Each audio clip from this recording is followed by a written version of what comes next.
ఇద్దరు తెలుగుదేశం పార్టీ కార్యకర్తలు వైసీపీ ఉగ్రవాదుల చేతిలో హతమవటం అనేది చాలా బాధాకరంగా ఉంది.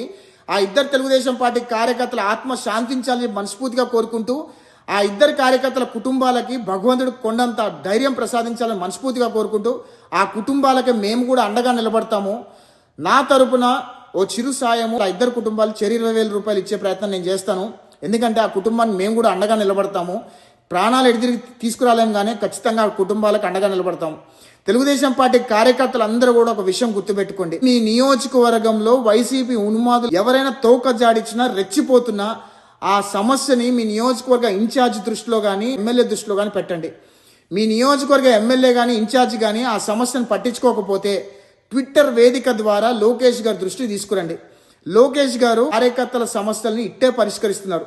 ఎందుకంటే మా దృష్టికి వచ్చిన సమస్యలన్నీ కూడా లోకేష్ గారి టీం దృష్టికి తీసుకెళ్తుంటే చాలా క్విక్ గా పరిష్కరించే ప్రయత్నం చేస్తున్నారు లోకేష్ గారు. అదేవిధంగా రాష్ట్ర వ్యాప్తంగా ఉన్న తెలుగుదేశం పార్టీ కార్యకర్తల మీద జగన్మోహన్ రెడ్డి హయాంలో నమోదైన దొంగ కేసుల వివరాలు, ఎఫ్ఐఆర్ కాపీలు, అదేవిధంగా మీ వివరాలన్నీ కూడా పొందుపరిచి మీ పేరు, మీ ఊరు, మీ నియోజకవర్గము, మీ ఫోన్ నెంబరు, మీ డేట్ ఆఫ్ బర్త్ పొందుపరిచి అసలు కేసు పెట్టడానికి కారణం ఏంటి అవన్నీ కూడా డీటెయిల్ గా రాసి ఈమెయిల్ చేస్తే తెలుగుదేశం పార్టీ లీగల్ విభాగం నుంచి అడ్వకేట్ డైరెక్ట్ గా మీకు టచ్ లోకి వచ్చి మీ తరపున న్యాయస్థానంలో ఆ కేసుల మీద వాదనలు వినిపించి ఆ దొంగ కేసు నుంచి మిమ్మల్ని విముక్తి చేసే ప్రయత్నం జరుగుతుంది.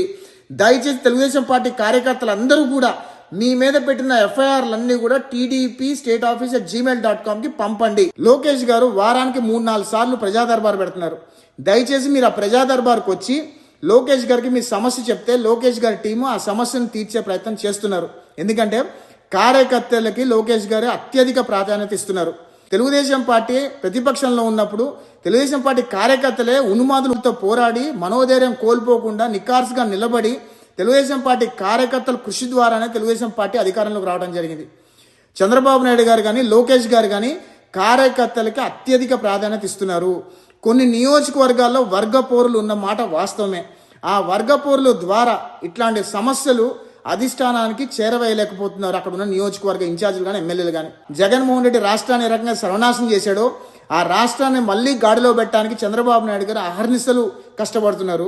లోకేష్ గారి కార్యకర్తల కోసం అహర్నిశలు కార్యకర్తే ముఖ్యం అనుకొని కార్యకర్తల సమస్యలు తీర్చే ప్రయత్నం చేస్తున్నారు. దయచేసి కార్యకర్తలందరూ కూడా మీ సమస్యలు మీ నియోజకవర్గ ఇన్ఛార్జ్కి కానీ ఎమ్మెల్యేకి కానీ తీసుకెళ్ళండి. వాళ్ళు పట్టించుకొని పక్షంలో ఖచ్చితంగా రాష్ట్ర అధ్యక్షుడికి కానీ అదేవిధంగా లోకేష్ గారి దృష్టికి కానీ తీసుకొస్తే లోకేష్ గారు మీ ఇష్యూస్ని పరిష్కరిస్తారనే విషయం దయచేసి గుర్తుపెట్టుకోమని మనవి చేస్తున్నా. జై హింద్.